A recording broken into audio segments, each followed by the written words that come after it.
So in starting, the reason I want to start with Nietzsche is that in some sense Nietzsche can be seen, and I think not in a wrong way, can be seen as the source, a philosophical source for both Foucault and Deleuze, right? So I'm going to see Nietzsche as the source. That's one way to frame it, right? But if Nietzsche, right, who wrote in the late 19th century, right, if Nietzsche is a source for them, it's largely because there is a central element that I think is a narrative practice that you find in Foucault and in Deleuze, right, that can trace its way back to Nietzsche, right?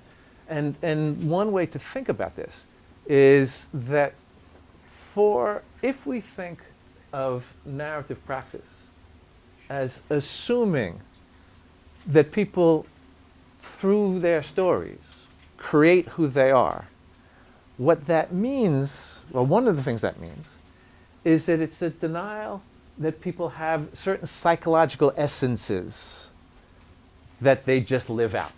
Right? So, for Freud, right, there's a psychological essence. People live it out differently, but basically we're all living out our Oedipal complexes. Right? Right. So, but before Freud, when I was coming up, there was the alternative was behaviorism, which did have a view that people didn't have an essence, but people were entirely passive relative to their environment. Right? Their environment makes them into what they are. Right?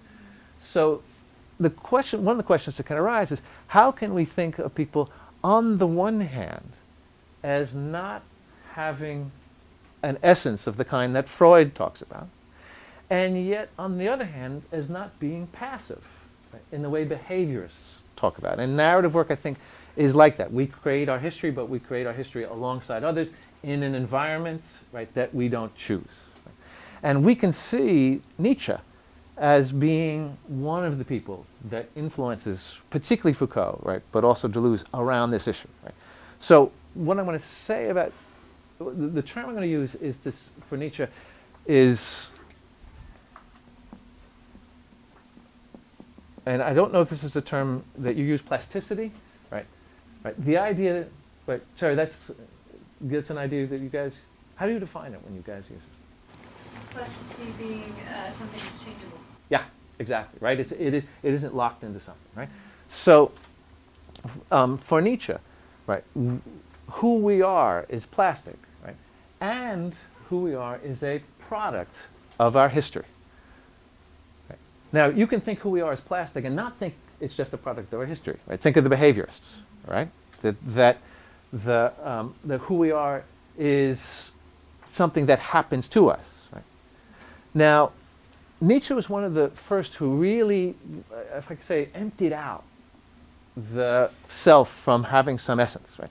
And in 19th century thought, right, all over 19th century thought, there was this view that people there's a human essence, and with the optimism of the 19th century, right, that this essence is something that is progressively being realized by human beings. Right? So the German philosopher Hegel thought that. Right? One of the great critics of capitalism, Marx, thought that. Right? Marx thought, well, look, we're headed toward the next revolution, and that next revolution is going to lead us to progress. Right?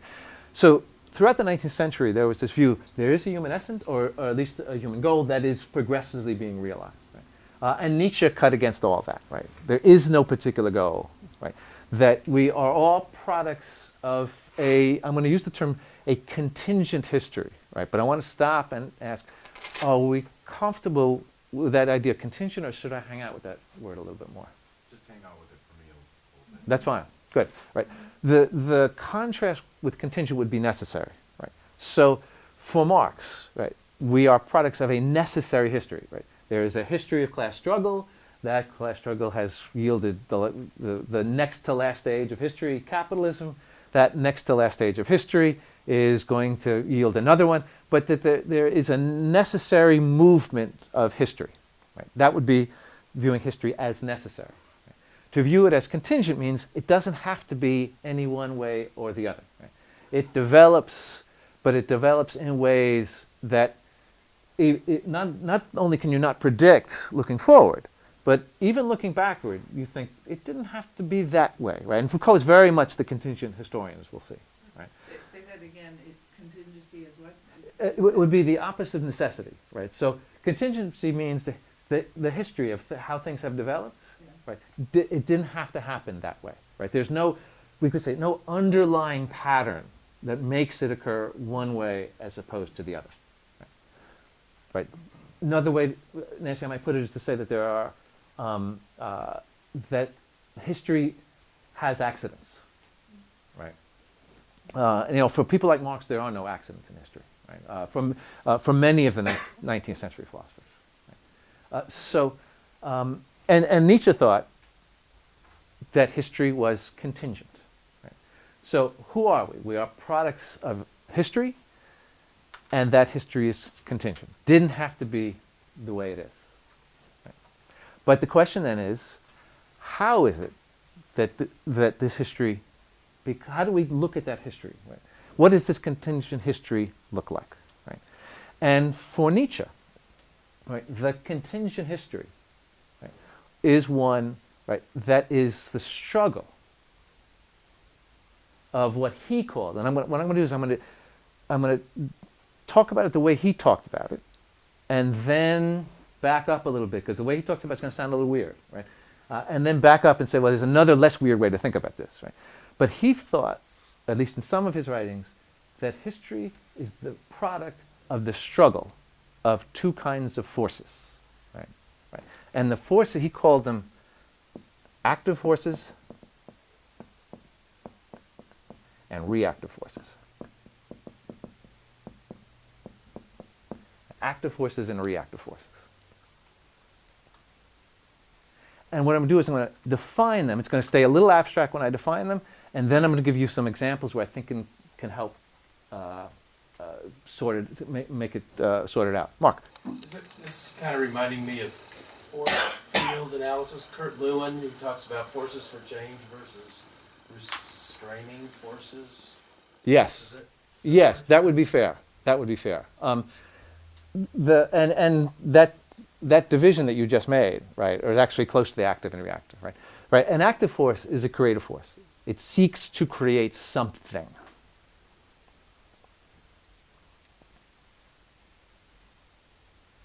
Right. By contrast, right, a reactive force doesn't seek to create anything, but seeks to stop an active force from doing what it does. Again, this is very, at this point, it's at a very high level. I'm going to bring it down in just a second, right? But for Nietzsche, history is the contingent product of these forces fighting one another, right? Forces that seek to create, on the one hand, forces that seek to stop them, right? And there's no necessary movement to this, right? Sometimes one set dominates, sometimes others, right? Right. So, now, to give examples, right? If we think of the history, say, of painting, I mean, any number of things we might use, right? History of painting, right? In the mid-ish to late 1800s, right? The painters called, we now know the Impressionists, right? Manet, Monet, right? They started developing a form of art that was an alternative to the realist paintings that had been dominant before. And they were doing it in France, which is a, reputation aside, always a very conservative country, right? And the painters in the academy didn't want to see this bit about, with the Impressionists, it's all about light, right? And it just seemed to them not to be serious art. Right?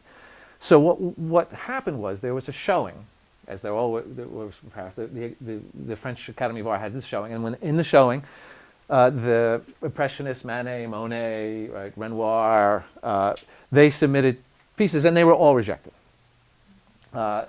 So what they did was, instead of fighting the Academy, they opened their own exhibit, right? And it was called the Salon des Refusés, the salon of those who were refused, right? And in doing that, right, they were following, right, their own creative force, right, rather than simply reacting against the one, right? That would be an active force.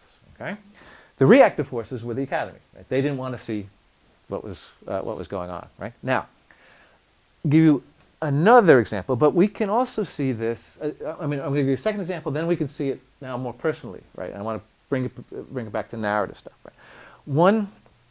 Another way to see this, right, is I might see it a good bit in South Carolina. Right? A dominance for Nietzsche. Right, the history of the Judeo-Christian tradition is the history of a domination by reactive forces.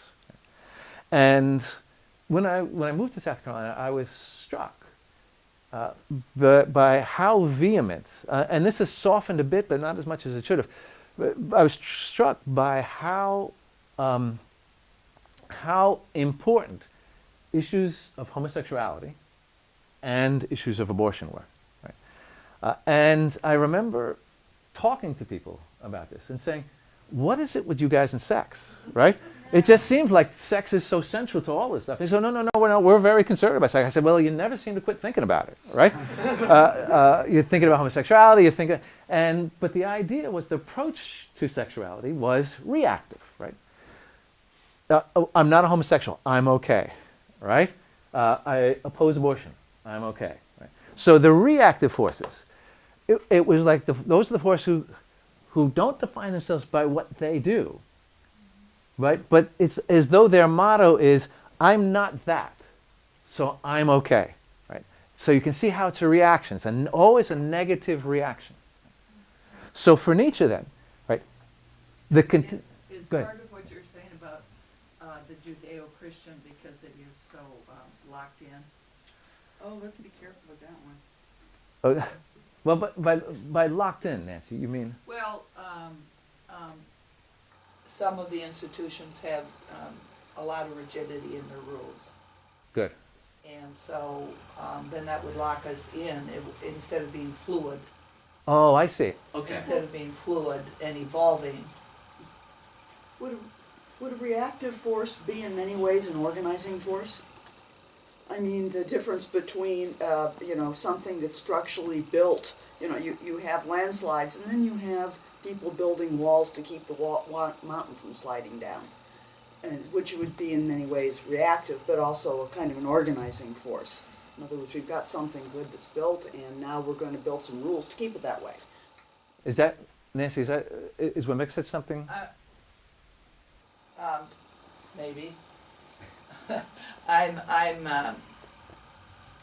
I'm just asking you if because it's non-fluid. I mean, I think of active as being more fluid, more open to change, evolution, that sort of thing. That would be fair, and I think it would go back to, Meg, you made a distinction at the end between organizing on the one hand and then rules on the other, right? Well, the rules are often part of that organizational structure to maintain something in some sort of more rigid form. Yes.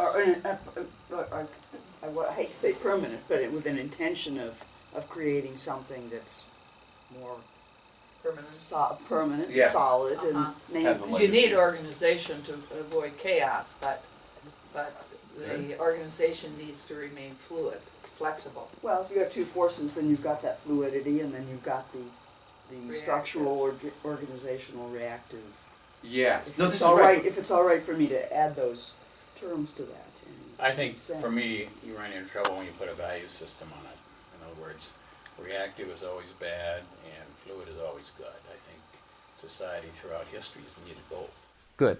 Now, Jim, this is a great question. I'm going to put it on hold for a little bit for this reason, right? That the question of values, and Nietzsche certainly valued the active over the reactive, right, is a really vexed one for him. I'm going to say a bit about that, but I want to go say a little bit more about the organizing and come back. But the idea of values is important because one might say, well, aren't there situations in which certain reactive values might be, or better, acting reactively might sometimes be better than acting actively, right? And there were situations in which we could think of that, right? I mean, if you have, let's say, an intolerant group, right? Sometimes the best thing to do is to react to them, right? Though for Nietzsche, Jim, active's good, reactive always bad. Okay, but let me come back to the structure and organization a bit, because I think if we think now, let's say, to use an example, the Impressionists, right?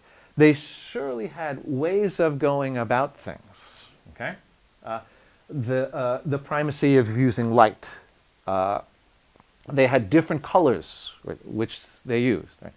Now, what often happens, and I think, Nancy, this is what you're getting at, is when that develops, it takes on a momentum that then begins to resist change to it. So where it was once revolutionary, right, in some, there's some broad sense, once it was revolutionary, it develops to the point where it then becomes structured in such a way as that if there's a change, a further change, it reacts against that change, right? So, and that's and what I think both of you are pointing to is you want to keep enough. I guess the term might be fluidity, right? Right, not to become reactive in the thing that you've created, right? So that the Impressionists then don't look and saying, look, okay, now we've got Van Gogh coming along and Cezanne coming along, and they're doing things differently, so that's a problem, right? Right, which in the case, by the way, the Impressionists didn't happen, right? The Impressionists did not, they allowed the next thing without really resisting it, right? So I think that's right to say things can become reactive, but not simply because they're organized, right? But the question is, what's going on in this or that organization? Remember, contingent history. Right, this or that organization, right? And Nietzsche says we have to look at the organizations themselves, look at the history itself to ask ourselves that question. Right? So for Nietzsche, looking at religion, he has this strange ambivalent attitude toward Jesus, because on the one hand there seemed to be something new going on, right? On the other hand it seems sort of reactive, and Nietzsche called himself, by the way, I'm getting excited, right? And as I do, I tend to speak faster. Am I okay here? Yeah. Yeah. I'm still okay. You're okay. Okay. If I start going too fast, just let me know. All right? He was ambivalent about this, right? He wasn't ambivalent about the history of the Christian church, right? But he was ambivalent about Jesus, because he thought Jesus had sort of these two sides to him. Right? But what happens is that things get, we would say, okay, locked in, but locked in a way that makes it exclusive of anything else, right? And that's where the reactivity comes in. But you've got to look at the specific movements. How did Jesus get locked in? No, Christianity got locked in. Oh, yeah. Right. So Christianity got locked in a way that was exclusive of everything else, Yeah. right? So so what Nietzsche says is you always have to look at the institution itself, right? So we looked a little bit at painting, we looked a little bit at the Christian church, right? You have to look at the specific institutions themselves and ask yourself, what's dominating here, right? Is it dominated by activity? Is it dominated by reactivity? Because everything's going to have both, right? And Yeah, that's really good. I was thinking Jesus was really active. Well, He was really an active force, not reactive in his life. Christianity is possibly reactive, but he was certainly went against. yes, although that's on the one side, Brian, and Nietzsche sort of ratified that. But on the other hand, some of the values he posited of self-denial, right, seem more reactive, right?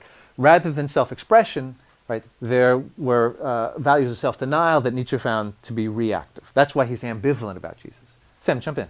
Yeah, I guess my issue, I'm not sure if I'm not understanding the phrases or if I have an issue with Nietzsche's philosophy on principle, but the dualism of it seems, it falls apart because with the Impressionists, initially you have an inherently reactive moment where they're reacting to the institution and then they move to a creative moment. And I don't know if that's an issue of wording or if it's an issue of that. I would say it's an issue of substance. Here's what I'm going to say about the Impressionists, right? Okay. That it wasn't that they reacted and then created something new, right? Because They'd already created. yeah, I mean, if they hadn't had an intuition that there was another way to go about painting, they wouldn't have done it, right? So they didn't start by saying, this is just bad, right? But they started by saying, look, there's this path we want to follow. And that brought them into necessary conflict with, right, the mainstream at that point, right? And so for Nietzsche, that's, right, the active forces were beginning to display themselves through the Impressionists. But, right, then, right, there was conflict. The question is, what did they do with it, right? And in the Impressionist case, they kept following that line, right? That line, if you've heard of Deleuze, or the term the line of flight, right? They just followed that line, right? To see where it would lead them, right?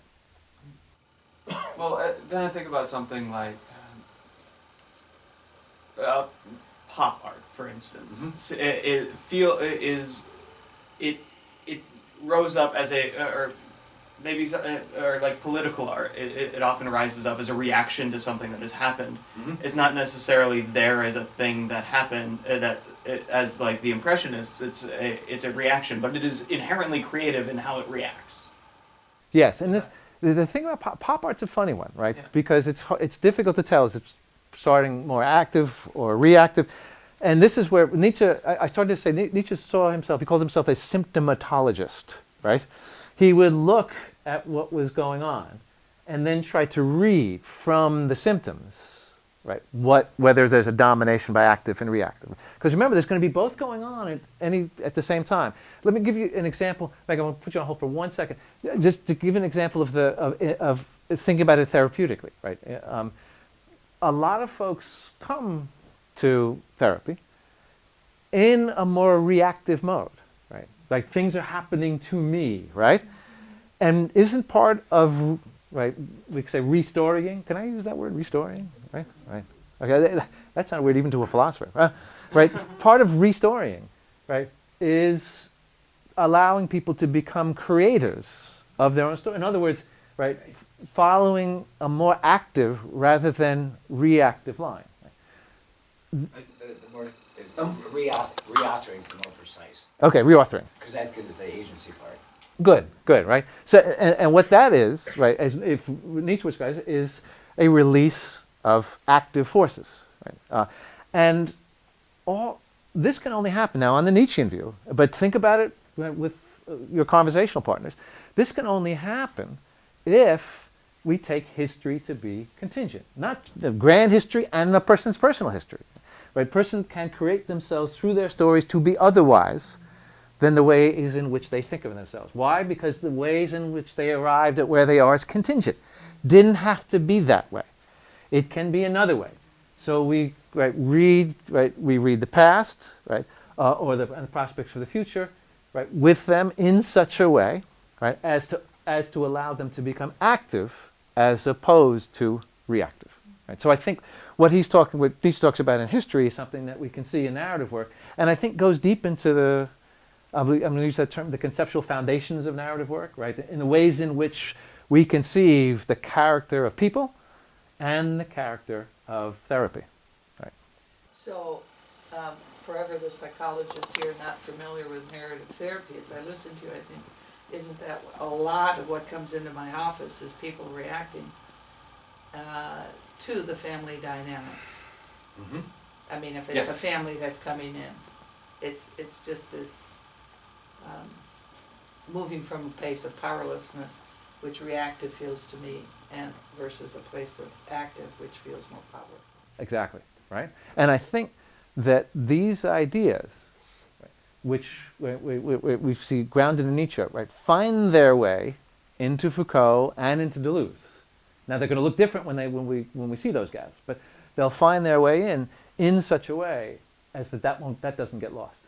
Right? That's still there, and still there in Foucault and Deleuze, and in the way in which narrative practice has picked up Foucault and Deleuze. It's still there. That is still there. Do you mean the active reactive? Well, or we can say or something that has its roots here. You know what I mean? It is. I mean, it isn't as though we are thinking, right, when we do therapy. Look, I wonder where the active forces are, right?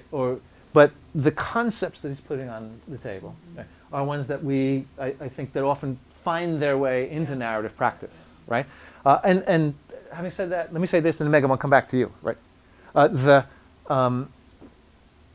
If what we're now doing is thinking through at the conceptual level, right? what often happens in practice. And the way I describe this when I work, say, in Denmark, is that when you're in practice, you're, in a sense, all the way downstream with individuals, right? But being downstream, right, comes in part from, let's say, ideas of narrative practice, right, that you then use. Those ideas, right, have their roots further upstream, right, in the philosophers, right, or the thinkers that folks have studied, right. So Michael White has, studied Foucault, studied Deleuze in the person of Elvis Presley, right, and those ideas have gone further downstream into conceptions of practice, right, that he and others have developed, which goes further downstream into what are you doing when that person's in front of you in the office, okay? So what I'm trying to do now is I'm taking the boat, right, back upstream, right? And in order to be able to see, okay, what are some of these concepts out of which this practice arises? Now, what I'm hoping is that does two things, right? One is it can give a little conceptual clarity, right, to the practice itself. But the other is once you see the roots, right, this also opens up the possibility of taking these roots in other directions, right?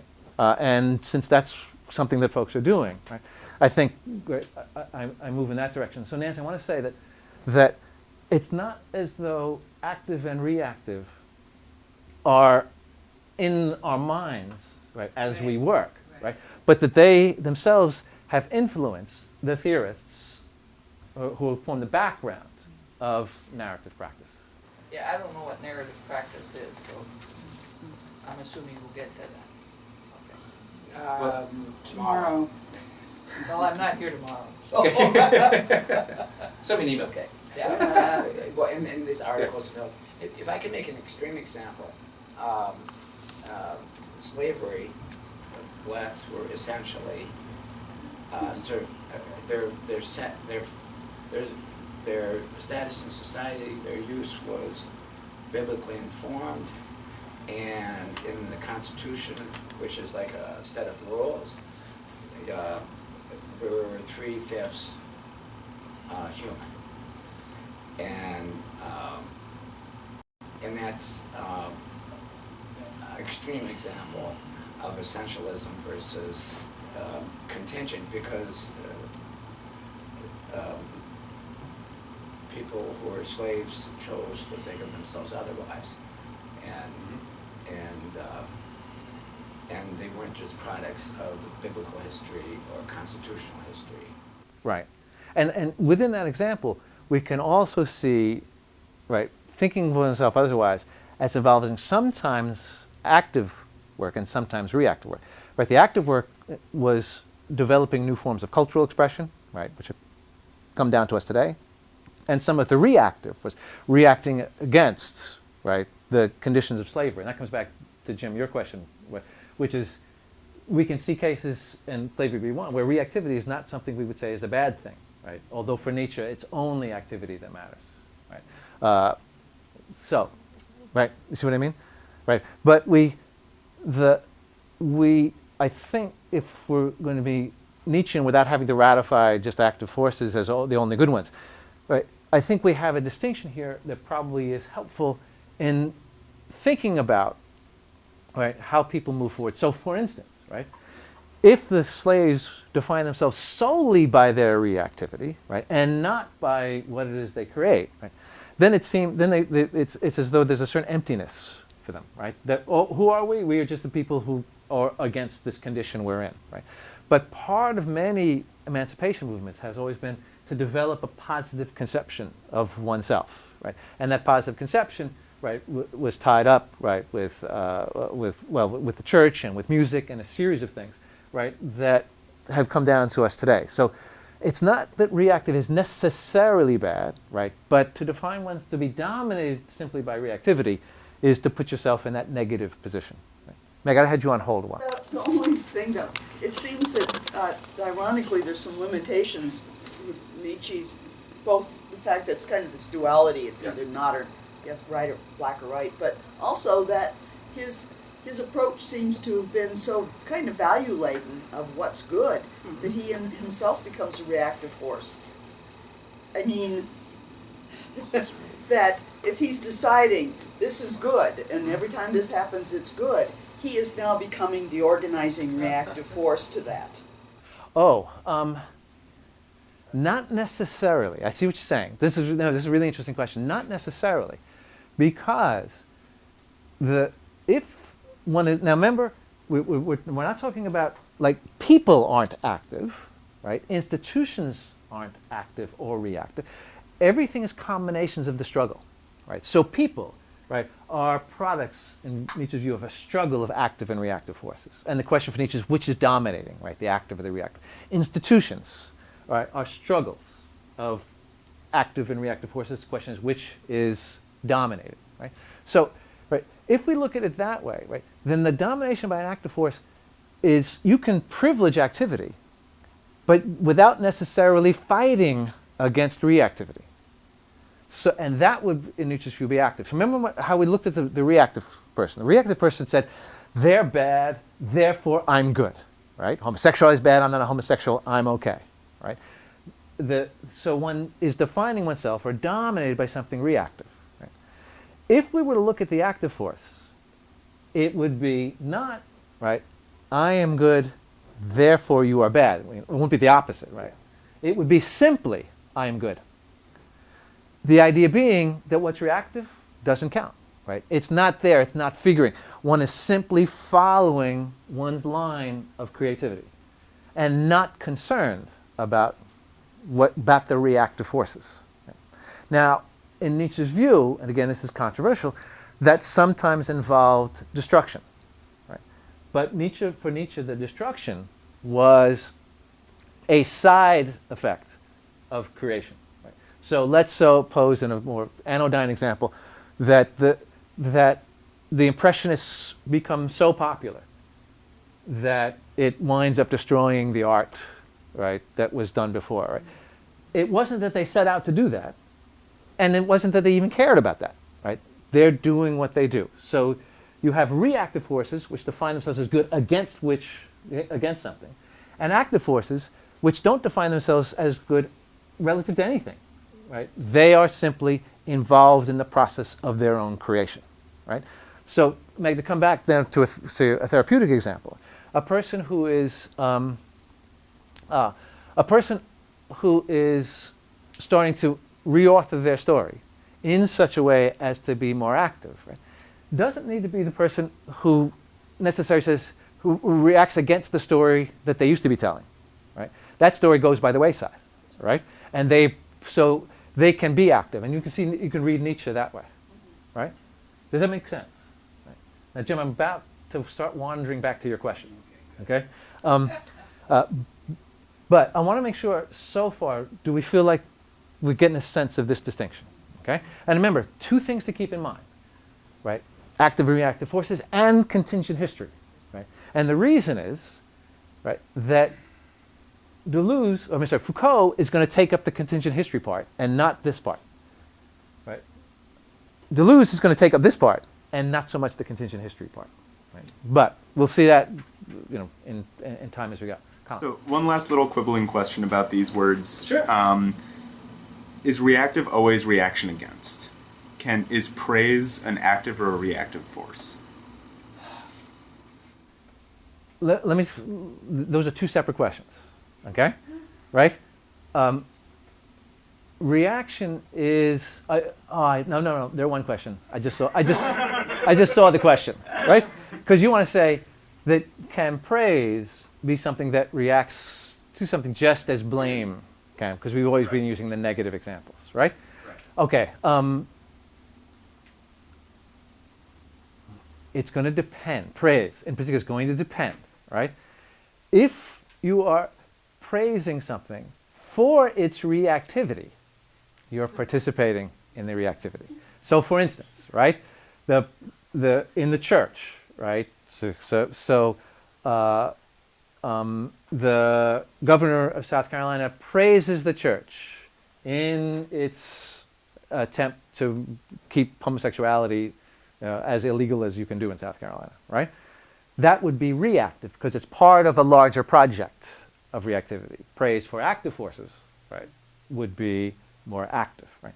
And it's again a question of you've got to look at what's the situation, right? It's the symptomatology. You've got to read the situation to tell what the dynamics are that are going on. So praise could be either, right? It could participate in reactivity or it could participate in activity. This might be way off, but when you talked about the neutrality of active, is another way of saying it is in that active place, you're just out of judgment.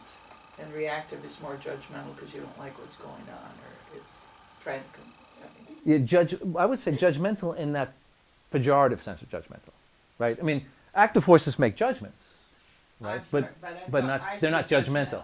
Yeah, right. That's what I'm saying. Judgmental. Yes. Okay. Yeah. The reactive forces would be judgmental. Active forces are not judgmental, although they make judgments. Discernment.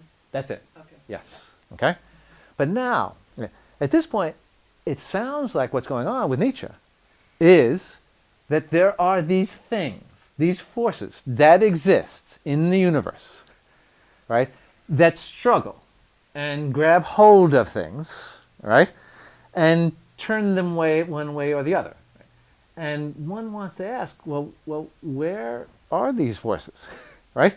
How do we discover them, right? Why is it that the physicists can't seem to find them, right? And so, in putting it this way, right, his view is, and I'm going to use a philosophy term, right, ontology, right? Right? Ontology is the study of what there is.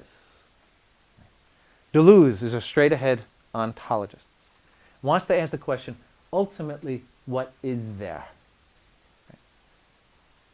So, for instance, right, for physicists, an ontology that a physicist would hold is all there is matter in motion. Right? That's just what there is. For a psychologist, right, there is more than matter in motion. There are minds which are doing things. Right? But ontology asks the question, what ultimately is there? And for Nietzsche, if we read him as taking these forces literally, he is an ontologist of forces. That is to say, he says, ultimately what matters in the universe are two forces in conflict. Right? The universe is composed of these. Now, most of us... Can you tie that into materialism? It is a form of materialism. Yeah, it is a form of materialism being there's just physical stuff, right? Yes, right? That physical stuff is something that, for Nietzsche, right? Physical force carries active and reactive forces in conflict with one another, right? Now, in conflict, remember, doesn't mean, right, that they're fighting against each other. It's that the reactive, right, is fighting against the active, which is just trying to do what it does. Okay. But there's another way to take this if we want to say that reactive and active aren't forces. Right? What we might see them as, and that's come out a little bit already in our discussion, are forms of evaluation, right? Ways of evaluating. So rather than saying there are these forces, active and reactive, what we can say is that institution being active, right? Is it creating, or is it simply being reactive, right? Is a person who comes into your office with their history, are they acting their history, right? Or are they reacting their history? So you don't have to posit the idea that these forces actually exist. All you have to do is see them as perhaps modes of evaluation, right? But now, Jim, now the time to swing back to the question. If they're modes of evaluation, they are then values, aren't they not? Right? And the question is, how do we think of these as values? Nietzsche, active force is good, reactive force is bad. Right? I think what we can ratify, right, without going as far as Nietzsche goes, right, is there's something about an active force or many active forces that has something that is, I want to say, positive about it. Right? That its creative aspect. But that doesn't mean that everything that gets created is through an active force is good, nor does it mean that everything that's reactive is bad. But there's we distinguish because there is something about an active force and, right, in the work that you do, right, reauthoring, taking hold of one's life, creating, right, there's something about that even if this is the reactive is necessary sometimes, right, there's a reason to keep this distinction alive so we can focus on where ultimately, right, we want our folks to be able to take themselves. Okay? So without saying that active forces are always good and reactive forces are always bad, we can say there is some kind of privilege to active forces. Right? In the same way one might say, if I were to use an analogy, in political work, right, sometimes one has to act violently, right? Although there's always a reason to privilege nonviolence when you can privilege it. So nonviolence isn't always the right path, but, right, there's something about nonviolence that we say we should do that when we can, and sometimes it is necessary to be violent, right? We might say here that active forces have a certain privilege, but that privilege is not absolute, right? There are times when it's important, slavery example being one of them, to be able to be reactive, right? But ultimately we want to move in a positive direction. Right? Now let me stop here for a minute, right? First I want to ask questions and thoughts about Nietzsche. We're going to move toward Foucault, right? But I want to, before we do that, I want to do two things, right? Well, I want to give you guys a few minutes in groups, right, to sort of talk, see how clear you feel, see how you want to discuss things, and then what do we have? 15 minutes we break? Is that it? 10:30?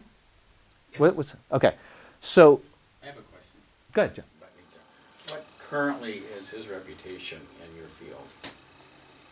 You get all the philosophers together in the United States and to vote on him. Reactive, Yeah, well, no, I'm stuck on the image of a whole bunch of philosophers in a room. It just seems, God, I know, it's ugly. That's one of those times that violence would come in. Yeah, and would perhaps be necessary, right? But because the closest thing to something like that is at the American Philosophical Association. They have these evening receptions where you'll get like 1,000 philosophers in a ballroom, right? Just trying to chat with one another. It's not pretty. Let me say this, Jim. There's more to say, but at least I can sort of indicate it, right? There has been in philosophy, and I mentioned this briefly in the discussion with Walter, sort of two streams of philosophy. One focusing on French and German, the other English-speaking, right? The English-speaking world has, for a long time, largely rejected Nietzsche. And he has been embraced in one way or another by the continental, French and German. That's changing. It's changing on both ends. In other words, there are now prominent members of Anglo-American philosophy who read him, and then people who are moving in other very non-Nietzschean directions in continental philosophy.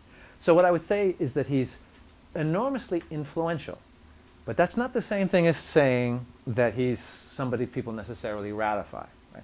To say he's influential is to say people are in conversation with him, right? That they may take up parts of him, or they may reject him totally. But he's a figure that often people feel they need to address one way or the other. Okay, so what I want to do is pull back together, and we actually have the first question on the table. I want to make sure we feel clear and comfortable with Nietzsche before we transition into Foucault, right? So the first question, right, is the one that Connor raised, right, which is Nietzsche an atheist?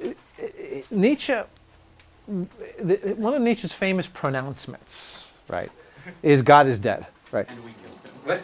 And we killed him. And we got it, and we killed him, right? So help me stay in the room. Was that? Help me stay in the room. Help me stay in the room. Because it's devastating what you just said. Well, so how do you stay in the room with Nietzsche? How do you do that if you are a spiritual-oriented person? Well, now there can be spirituality, and there can be religion, and then there can be types of religion, right? But he said without God. Right, but coming back to Jim, he's a materialist. He thinks there isn't this other stuff out there. You know Madonna? What? Yeah. Not personally. But one way to think about this, right? If we're going to go down the God is dead road, right, is to say, and I mentioned this to Nancy, is it may well be that we live in a material world, but it also may well be that the material world is far more interesting, right, than we thought of it. Right? One of the things that in the Judeo-Christian tradition, right, now I'm going to be talking like Nietzsche at this point, right? In the Judeo-Christian tradition, there has been a tendency to denigrate the material world in favor of the spiritual world. Right? And so the material world is either dull or empty or fallen or not so interesting, and then what's all interesting is in the spiritual world. Right? But what Nietzsche would say, right, and by the way, I think he's got the backing of science on this one, right, is that the material world that we live in, there's far more going on than we might have thought. There's far more interesting things. You think of some of the discoveries of physics and such, right? If we think of the mind as something the brain is doing, well, it certainly makes the material of the brain far more interesting, right? So what happens is, it's not as though for Nietzsche, and we'll see this with Deleuze as well, it's not as though when the spiritual as transcendent drops out, just the spiritual is transcendent, right? It's not, when that drops out, it's not as though things get boring. It's because the stuff that was interesting about that, right, turns out to be stuff that's going on in the material world, right? So have I No.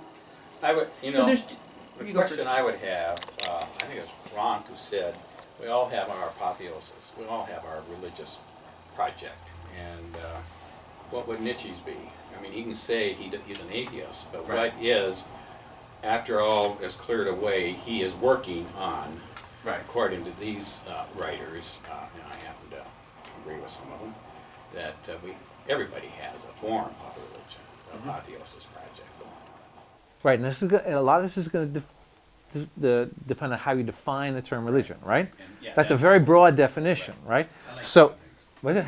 Okay. But in this case, what is Nietzsche on about, right? He's on about, if I was going to put it in a word, creativity. Right? What he's asking, how can creativity occur? How can we release for the possibility of creativity?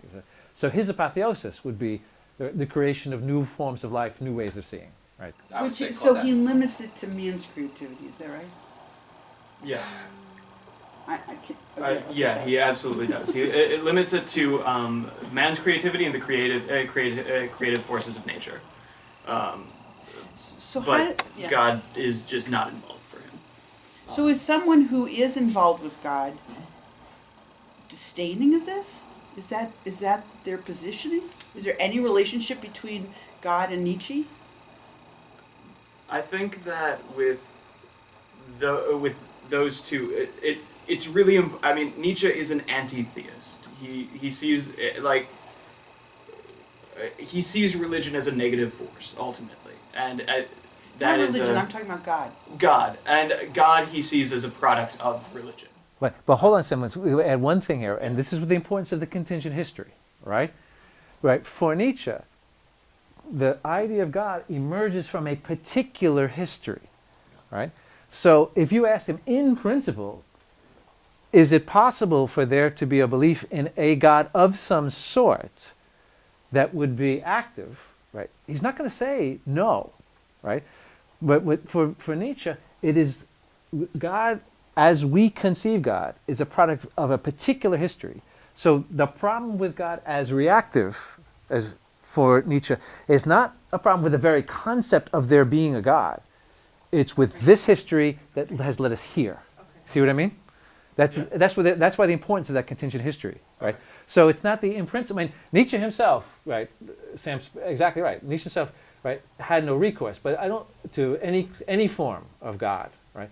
But there's nothing in Nietzsche's argument, because he sees everything as historically based, that says it is impossible for there to be any form of transcendent spirituality, right? What his claim is the kinds of transcendent spirituality that have characterized, right, the Judeo-Christian tradition have fostered reactivity rather than Would activity. you say he was reactive toward the concept of God?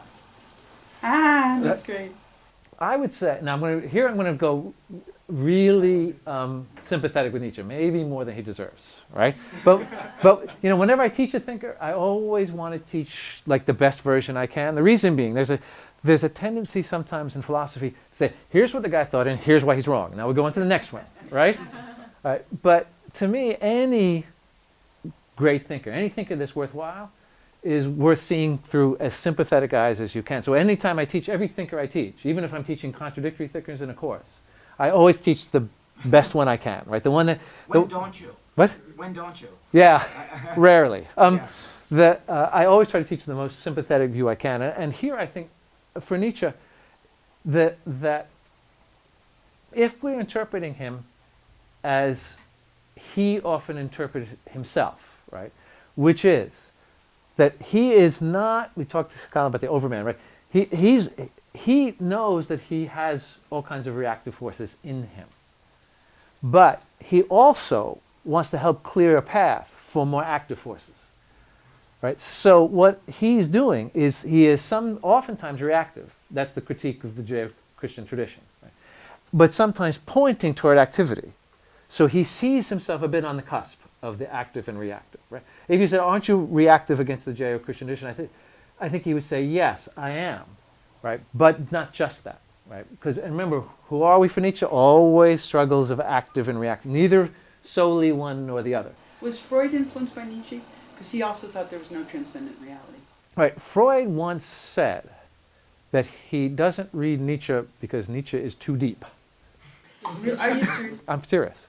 The other thing he said was that it may be that no one, I'm trying to remember exactly how this quote goes. It may be that no one has ever understood himself as well as Nietzsche understood himself. Understood himself as well as who? As Nietzsche. Right? Maybe nobody aside from Nietzsche. I don't understand, but he knows himself well. Yeah, that would be it. Right. Now, you guys met in groups, right? Other questions or thoughts about Nietzsche that came up from the groups? Things you don't understand, things we want to linger over, things that make you feel, that look uncomfortable, things that, I don't know, life in its aspects. I was with these two gentlemen, and who'll be speaking tomorrow and the next day. But first it was a kind of, the reintroduction of free will, in a way, because it's from determinism and essentialism, and that the self is fluid, and moving away from the onion concept, the essential self. Yeah. Right. You just peel down to get there. You just peel down to get there, and so this is the start of that. We didn't know that, and This was the start of what? of moving from determinism, essentially, women are essentially this way. Right. Men are essentially that way. Right. That you are the product of your past. You have no free will. Right. And so it's pretty dramatic, and he was provocative. I mean, when you reacted, that was the reaction. God is dead. I think people did backflips. It was intended to make to create a reaction. Yeah, well, it's doing it still today. Yeah. Right here. Yeah.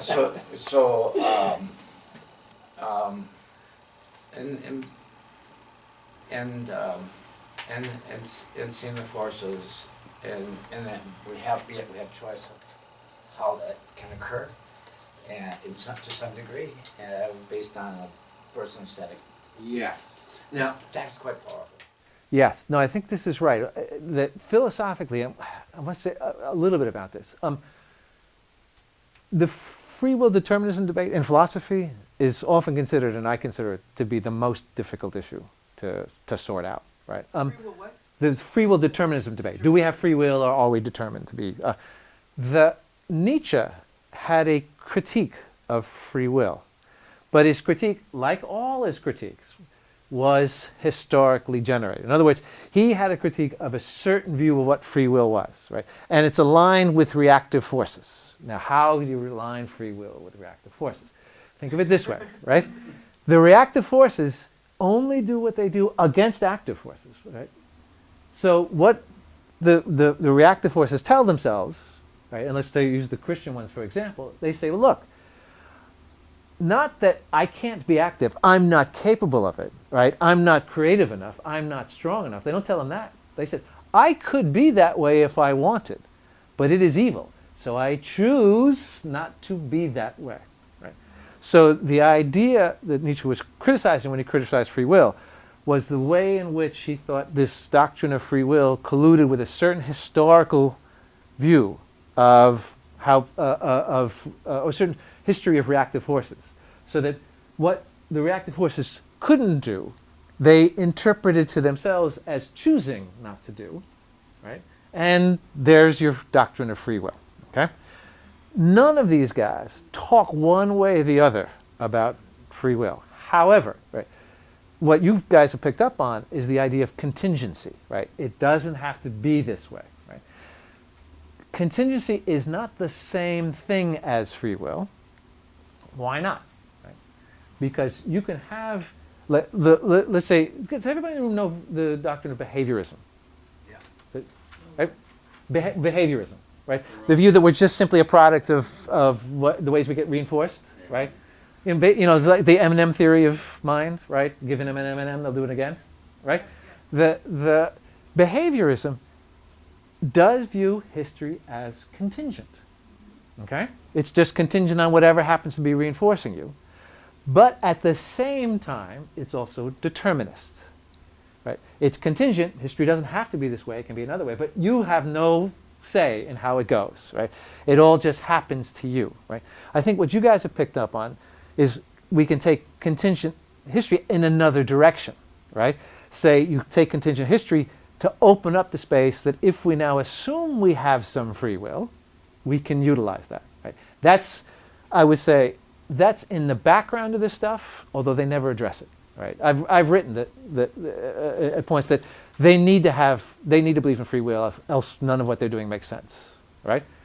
But so on the one hand, as a concept, we can separate contingency from free will, right? But on the other hand, if we're going to do what we do, right, we're going to have to say one of the aspects of contingency is that we are free, right, in this contingent history to form things otherwise, right? Now let me stop it. Does that make sense? So should we linger? Mary, are you okay with that? No, I'm fine with that. Okay, you're looking at me. I wasn't sure if you were. No. Okay. Wow, you guys are moving like. I thought that was going to be like a half hour. I don't think if you back it up far enough, it's not going to work. Back which up? What you were just talking about. We were talking about Swerve. Did you read the book? It just came as a Pulitzer Prize winner in the last 2 or 3 years. That's a whole nother. Let's not dwell on. Okay. By the way, if it's a popular book, right? I only read obscure books. So. Okay. Well, this would be very, very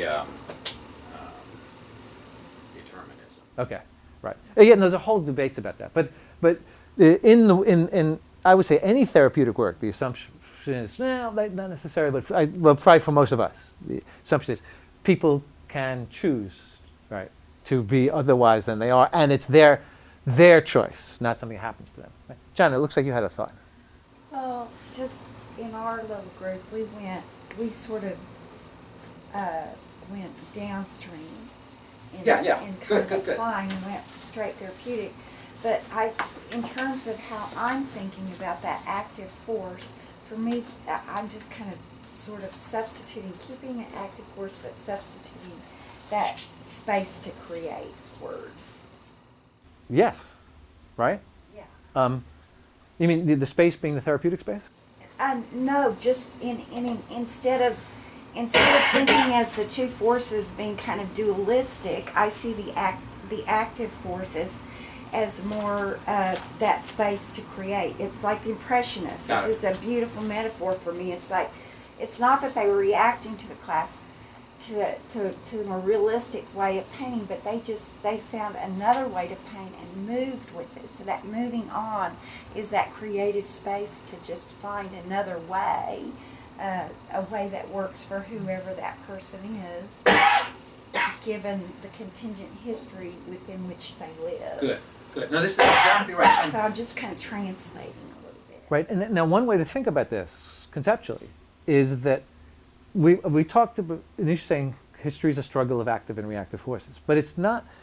It's dualistic in the sense that you've got both the forces, but if you're an active force, or better, an active force, because no person is one or the other, an active force is in some sense not in struggle against the reactive force, right? So it's a weird struggle, right? It's not, right? It's the reactives are against the active, but the active aren't against the reactive, right? They're just doing what they do, and that's the space you're talking about, Jana, right? No, that's exactly right. Yes. Well, within that use of that metaphor or image, would reactive simply be not having the space then? Or is, because... Or in some ways, if we just talk back where we were before, it's just choosing not to have that space. It can. I mean, let me put sort of a hypothetical example on the table, right? So that someone comes in to the office and they have, let's say, depression, okay? All right, and so they're feeling depressed about stuff. And now they look at their history and nothing has ever worked out. I'm the victim here, right? So they see themselves as reactive to their history, okay? Or you're looking and seeing them as reactive to their history. Now, the idea, Jenna, that I think you're talking about is, right, within that you create a space for something new to be created, right? To create another story, another history, another way of seeing, right? There is, I think in Maps of Narrative Practice, Michael White tells a story of, and correct me if I'm wrong on it, someone who was depressed because nothing was working out, and the way the story began to turn was, wow, it seems like you really care about these people because, right, you want them to succeed, right? And so what had been, right, a space of reactivity, right, opens up now into a space where someone can be more active, right? So the idea is that now another story can be created. That's the space, right? But coming back to your question, right? Let's suppose it never gets taken up, right? Right? I mean, I know none of us know any depressive folks who are like into being depressed, right? Never happens, right? But that would be then remaining with the reactive, and then space, coming back to use your image, John, the space closes back down, right? Or at least, right, It's not a space that's chosen to go. For example, we were talking about a family that I'm working with, and it's a child who uses cars for metaphors and putting on the brakes and what kind of road are you riding on and all this stuff. And for them, the pit crew 2 weeks ago was a place where they were working together. And yesterday when I talked to the mom, the pit crew had formed two different forces that were active and reactive. And so it was a movement in our talk of how do you getting to a space so you can take a smoother lap around the track, maybe on a yellow light. Right now we're on we're red light and arguing in the pit of how we're going to run the race. What is it going to take to move you back onto the track and maybe take a lap on the yellow light before you can move into a green. Good. And by the way, you only did this because I come from NASCAR country, right? Yeah, but that's so and they can, and I don't know after that talk if they're going to choose to stay in that reactive space in the pit crew arguing about how the car's going to make its next run or not. They very well could. Just like in determinism, we can say, well, we choose not to do that because it's evil. We're going to not choose this path. It's just a choosing of whatever space we decide to go based on the contingent history that we're given or that we have to work, not that we're given, but that we have to work with. Right. And I think given is, I mean, look, we think of it this way, right? When people come to your office, they have a history, right? They work within that history to create something new, but the history doesn't go away, right? The history's, right? The poverty doesn't go away sometimes. I mean, you know. Right. That's what I mean. Whatever that legacy is, right? The way I sometimes did is that our history deposits us on particular shores and not others, right? And there may be things we can do, but we got to start out from those particular shores and not others, right? Hannah, you had a thought. How does this affect you? Is there a walk to this or just a talk to it? This? No, my walk is here, right? I mean, Nietzsche's interesting, but I'm not a Nietzschean, right? He's good for background and thinking about the stuff, but this is the stuff that I'm closest to, is Foucault. You said there's a big debate in philosophy, determinism, free will, whatever. Where is it? Is it 50-50 or where is it coming down? It's nowhere, right? I mean, there's no consensus. That's why I think it's one of the most difficult issues, right? There's almost no consensus on this thing, right? Right. I mean, and when I say no consensus, the determinists have no consensus about what's determining us, and free will theorists have no consensus about why we're free. Just the thing that I wanted to say, Nietzsche is so huge, there's no way we could do much justice to it. But the thing that I've really valued this morning is that you've laid a foundation. And I'm really looking forward to see how you build on that. Well, shall we take the next step then? Yeah. Okay, right, let's take this next step that is going to be into Foucault.